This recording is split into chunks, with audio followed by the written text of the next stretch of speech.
beyond the big leap. Now, before we bring Gay on, I have a question for you just to think about. Now, if I were to ask you, do you know how to live your life in a way that allows you to spend as much time as possible, like let's say 90% of it, doing what you love the most and making your biggest possible contribution to the world? What would you say? It's a big question, right? And maybe you're like, oh, well, sure, that would be nice, but there's no way that'll ever happen, right? Well, Gay wondered about that very question, and it turned into a life mission for him. And if that question really stumps you, don't worry, you're not alone. I think most of us are in that boat. But today, you're in the right place because you're going to find out exactly what you need to do to live your life completely in the realm of your genius. Gay is going to share a couple of game-changing strategies that are in this new book of his, The Joy of Genius, and they're going to help you expand into your genius zone by stopping the negative thinking and by boosting your creativity. And if that sounds like a little bit of a tall order, well, trust me, Gay is an expert on coaching people how to push through their fears and how to reach their highest potential.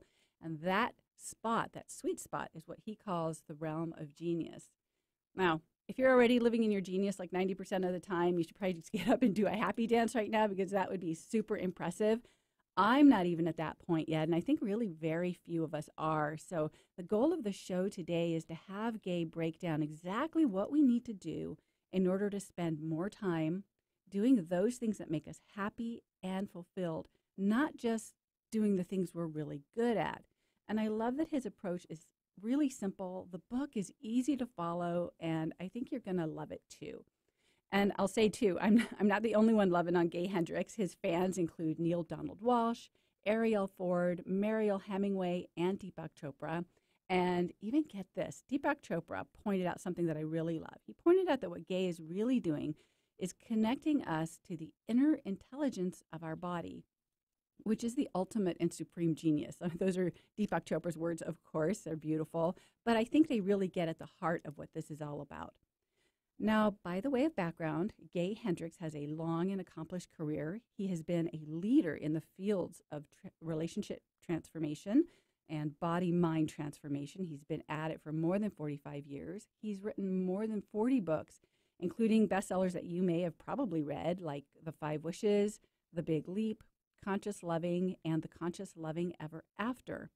And basically, I think Gay just wants, and you're going to hear this today when we're talking, he just wants everyone to live the happiest life possible. And that means that what you're going to hear today is going to really be focusing on some hands-on ideas and insights to unlock your genius in every area of your life, whether it's in relationships or in business, or maybe it's your health or your wealth.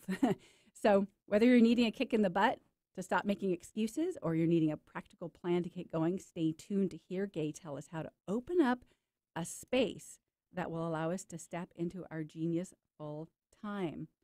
Now, I'm going to give you a spoiler alert. Gay's techniques are really good, but you're going to have to step up and do the work. But I know you guys are all up for it, so we're really good on that. And speaking of doing the work, I host this show as a way to introduce you to the people who inspire me, the people I've learned from, and those people who really helped me move through my own obstacles and into my genius zone, and also help me be a more effective healer and intuitive coach. And if you'd like to work with me, you can go to my website at radiantriverwellness.com. And while you're there, you can sign up for my email list. And you can also check out upcoming and archived episodes of this show. You can also email me at Susie@radiantriverwellness.com. I love hearing from listeners, so please reach out. So now I won't make you wait any longer. Let's bring on Gay Hendricks. Gay, thank you so much for being on the show. Welcome. Thank you very much, Susie. It's really wonderful to be with you. Now, you have been a busy guy the past few years since the big leap, haven't you? Well, yeah, we don't take a lot of time off around here. So also one of the great sayings that we have on the wall here is any time not spent on love is wasted. Oh my And gosh, that's awesome. it comes from a philosopher named Tasso. And so one way or the other, Katie and I are always involved in the exchange of love between ourselves, of course, for the past 38 years that we've been together. But also, to me, every moment is a moment where we get the opportunity to expand in love or shrink in fear. and I know which one feels better to me. Wow. Now that really just cuts through all the noise, doesn't it? When you boil it down to that, I mean, I can even feel that in my bones when you say it, choosing love. That's incredible. So, for people who aren't familiar with your work, can you help us understand a little bit what is the main idea behind this book, The Joy of Genius? Yes, it's about two things. The first thing it's about is how to end your negative thinking. And the second thing it's about is how to establish yourself in what I call your true creativity, where you're doing what you most love to do.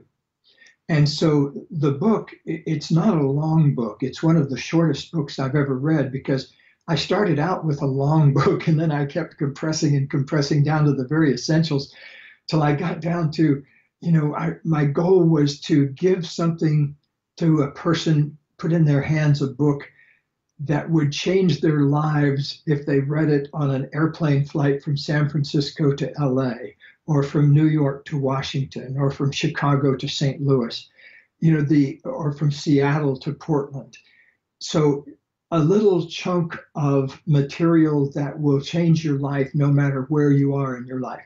Because see, the reason it's important to end your negative thinking is negative thinking is actually the thing that's gluing down yourself in your zone of incompetence or your zone of competence or even your zone of excellence. It's what's keeping you glued down. And the moment you have a little breakthrough, just even for 10 seconds in changing a negative thought, then suddenly you open up to this new zone I call true creativity.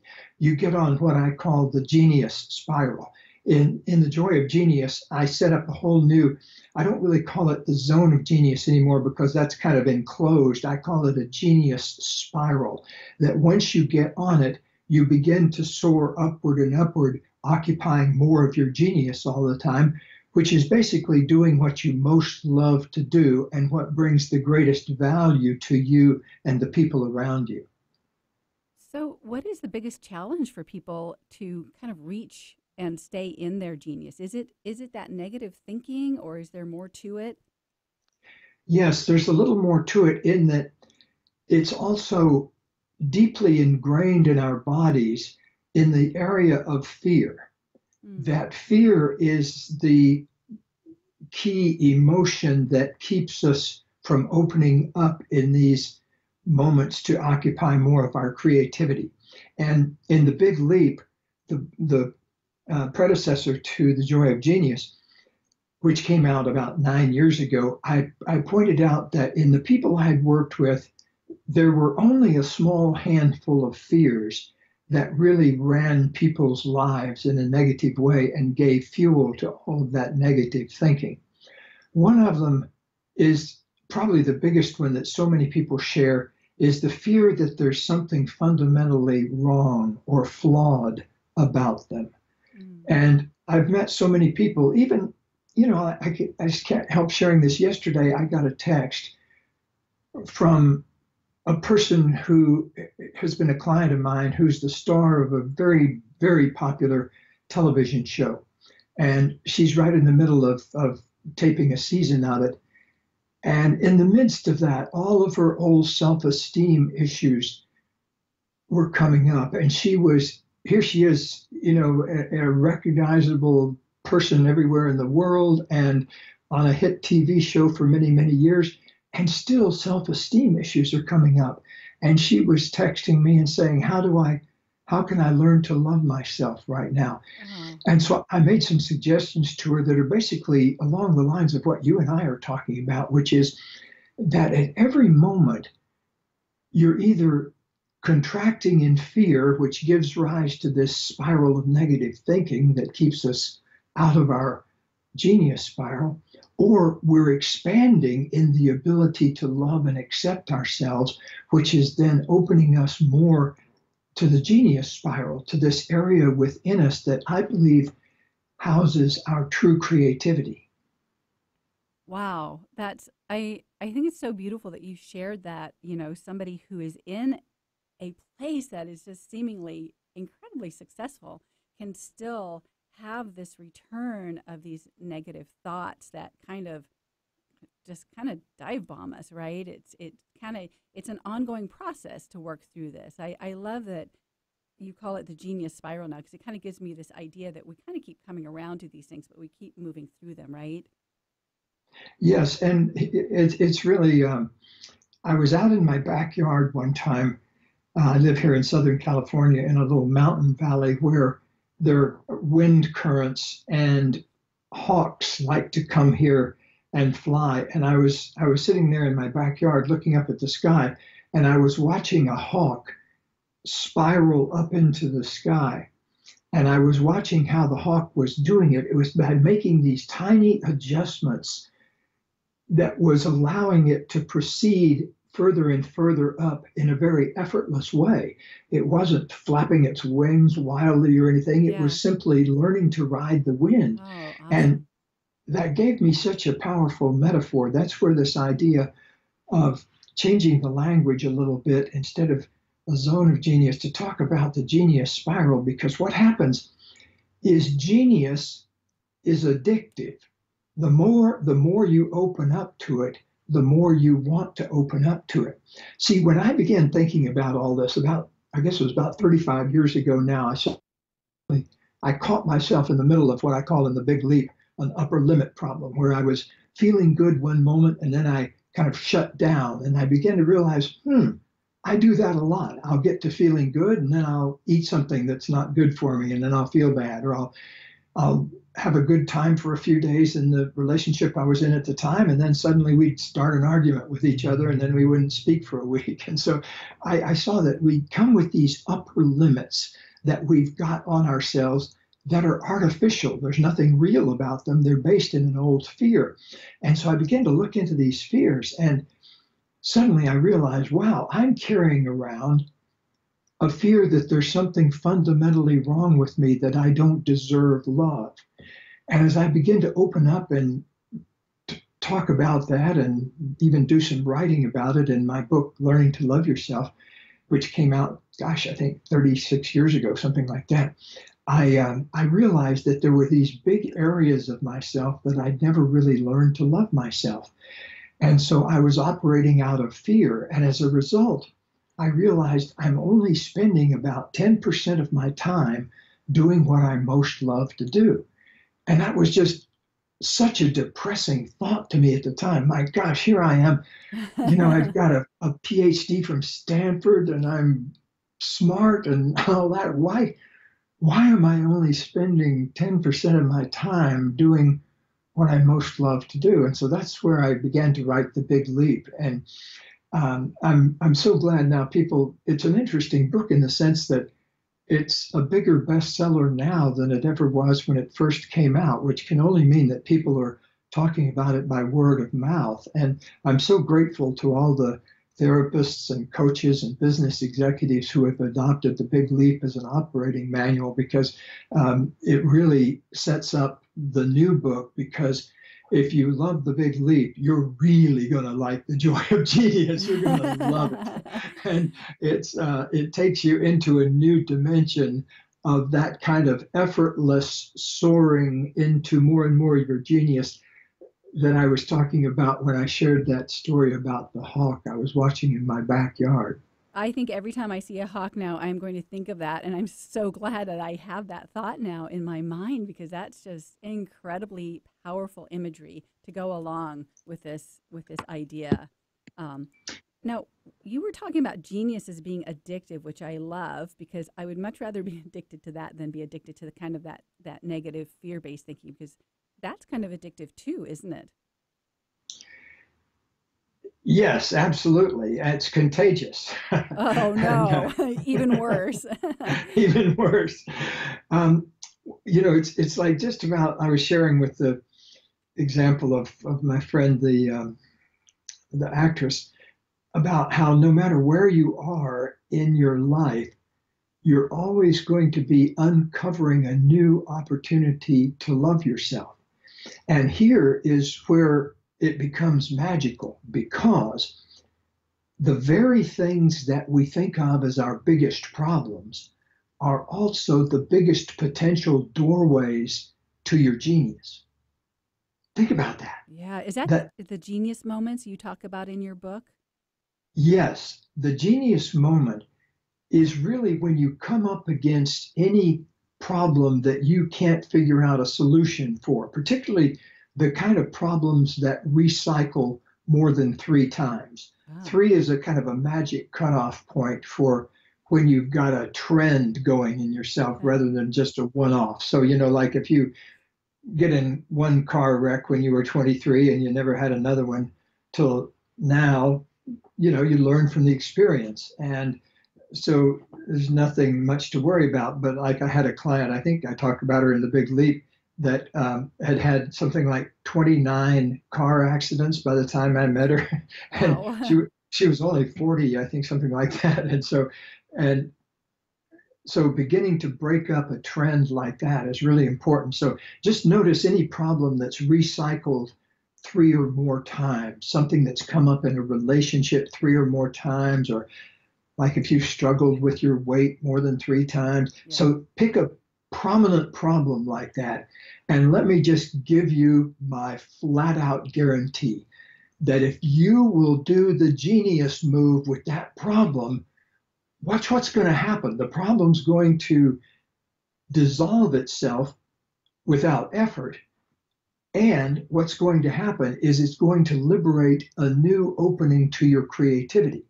And I know that because I've watched so many people have this genius moment, and I've had it so many times myself.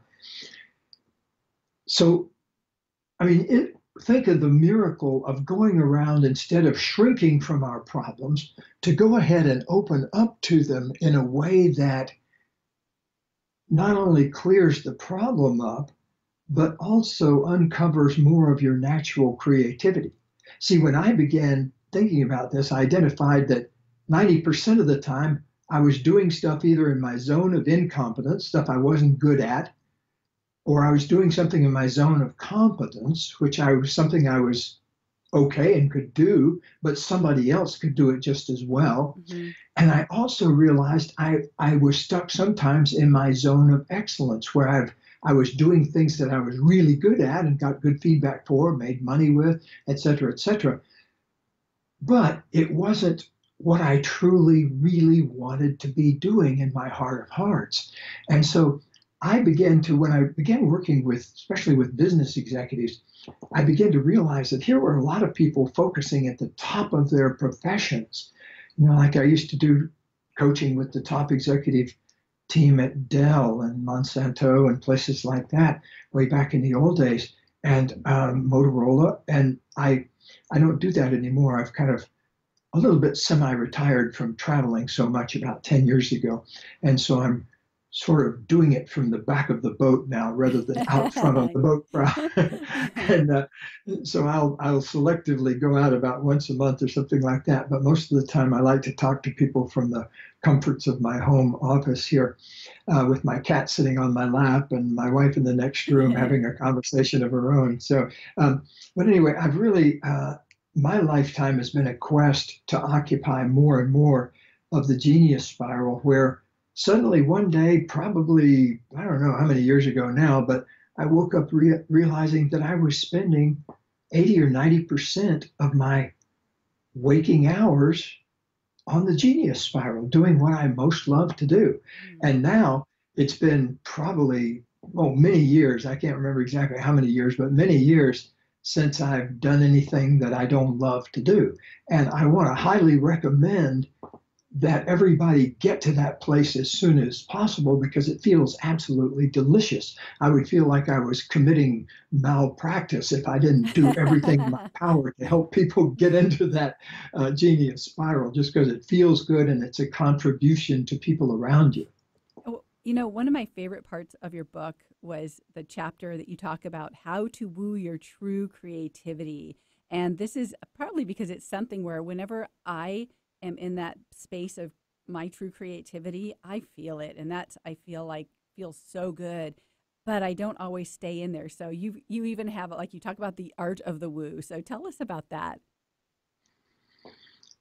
Yes, I say that genius and your creativity need to be wooed like you would woo a beloved. You know, that you need to prepare a place for it. Oh, And you have to start with a place in yourself. I happen to have, because I have a genius wife who loves to choose things like plants and furniture and things like that. I tend to be a bit oblivious, I must confess, to things like that. Like I would be hopeless in a furniture store. I just go sit in a chair in the corner, you know?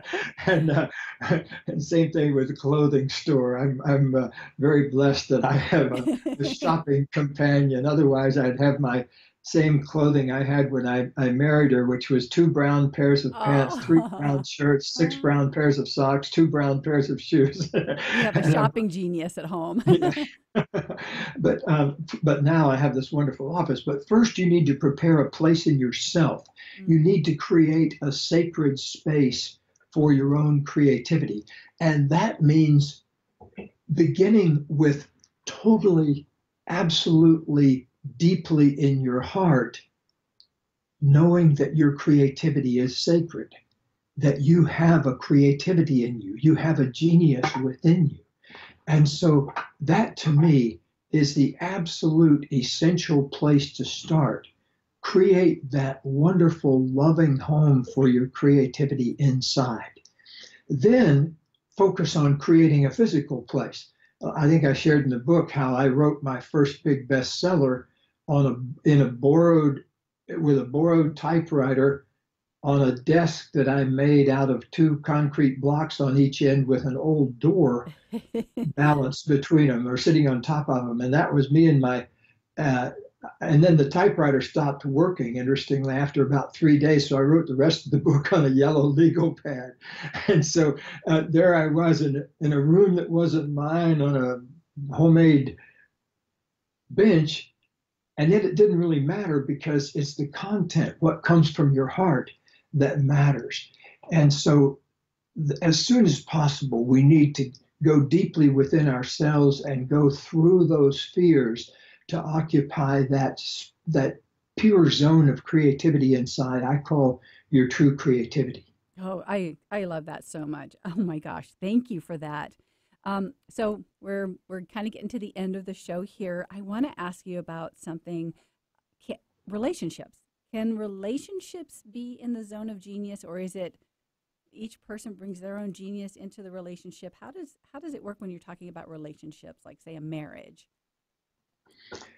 Well, thank you for asking that. I'm feeling at this very moment, I'm in the middle of kind of the sweet spot of beginning to celebrate our anniversary, which Katie and I celebrate throughout the month of October. Oh, The reason, congratulations. yes, and so our 38th anniversary of being together. And so I'm actually choking up a little bit as I'm saying that. Pardon my moment. But I am so grateful to the relationship with Katie because from the very beginning, we made some very big commitments, like a commitment to be honest with each other and a commitment to eliminate blame and criticism from our relationship and take responsibility for things that came up rather than running for the victim position. And Yeah. we made a commitment to both occupy our creativity fully, in addition to being there for the relationship, to be there for our own true creativity. And so we made these big commitments in the first few years we were together. And we've slowly learned how to honor those commitments after many slips and falls along the way. And so we tried to document that all in our books like Conscious Loving and our later book for midlife and beyond, people called Conscious Loving Ever After. And so in those books, we're describing what we do here every day, which is create the genius of the relationship out of our commitment to our own genius. Wow. Like that. That is great. Oh my gosh. That is, Yeah, yeah. it's possible to create a relationship in which both of you are spending most of your time in your zone of genius, and the relationship's genius itself is inspiring other people. I've lived in that space for many years, and I can tell you there's nothing more delicious that I've experienced on planet Earth. And so I recommend as soon as possible that people do the work necessary. It takes some commitment on yourself. Like I Yes. spent Yep. before I met Katie, I had been single for 7 years because I just didn't trust myself in relationship. I'd made so many mess ups along the way. But the power of commitment, Susie, is so incredible that you can create miracles even though if you've been stuck in the mud for many, many years, as I was when I first started. Oh my gosh. Thank you so much for everything you've shared with us today. If anyone is just tuning in, our guest today has been Gay Hendricks. We've been talking about his new book, The Joy of Genius, and you can find out about his book at the website joyofgenius.com. And if you want to find out about any of the programs that Gay and his wife are offering, about when they might be in town, you can visit their website, hendricks.com. Thank you again, Gay, for joining us. This has been lovely. Thank you. And congratulations again on your anniversary month. Well, thank you very much. And may you soar upward constantly in Yes. the joy of A genius. genius spiral all the way. And wishing All the everyone way. out there today who's listening a nice ride up on your genius spiral. If you missed the show and you want to listen to it again, head to my website, radiantriverwellness.com. Until next week, have a radiantly beautiful day. Rushing on. I don't need no reason. Don't be control. I fly so high, no ceiling when I'm in my zone. The preceding audio was via a Skype call. Easy on the ears, good for the soul. Alternative Talk 1150. I used to go to Washington all the time because Senator Magnuson was there. And Senator Magnuson was the chairman of the Appropriations Committee. And so I would go to Washington and get grants and think I was doing my job. And Maggie always gave us pretty much what we wanted. You wrote hundreds of columns. Is there any column that generated the most reaction from the people you were trying to reach? The sermon on Christian faith and homosexuality, in which I preached in favor of accepting homosexuals, gay and lesbian people. I believe that people are people and that we ought not to judge them on the basis of their sexual orientation. When did you know that you wanted to have a career in broadcasting? Believe it or not, from the time I was 8 years old, I found radio to be magic, and I wanted to be a radio announcer.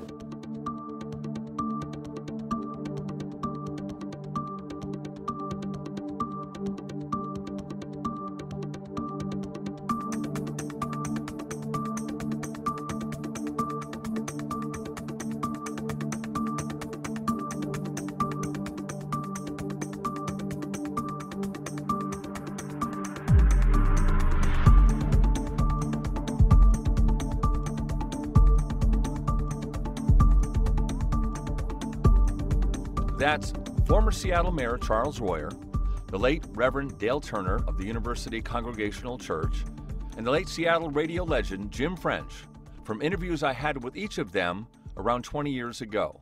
I had a radio show in the 1990s on Kixie, a sister station of KKNW. I had a segment on the show called Profiles of Experience. If you were living in the Seattle area the last quarter century of the 20th century, you would be very familiar with those names. The segment was sponsored by US West, and again, if you lived in Seattle at that time, US West was one of 7 regional Bells operating companies that was created after the breakup of AT&T. Welcome to this edition to Voices of Experience. My name is Paul Casey, your host and producer. Charles Royer, Mayor of Seattle from 1978 to 1990, this interview took place when he was out of office for about 6 years. Prior to that, he was a news analyst and commentator for King TV. He was the only Seattle mayor in history to be elected 3 terms. To put that in perspective, 3 out of the last 5 mayors of Seattle have served only 1 term. I'm not very religious, but I read the Reverend Dale Turner's column in the Seattle Times religiously. He wrote from the heart and the brain and possessed a great deal of common sense. He also was a profile in courage, stepping up very early on for the cause of equal rights for gays, his most controversial stand of his career. He talks about this during this interview. Jim French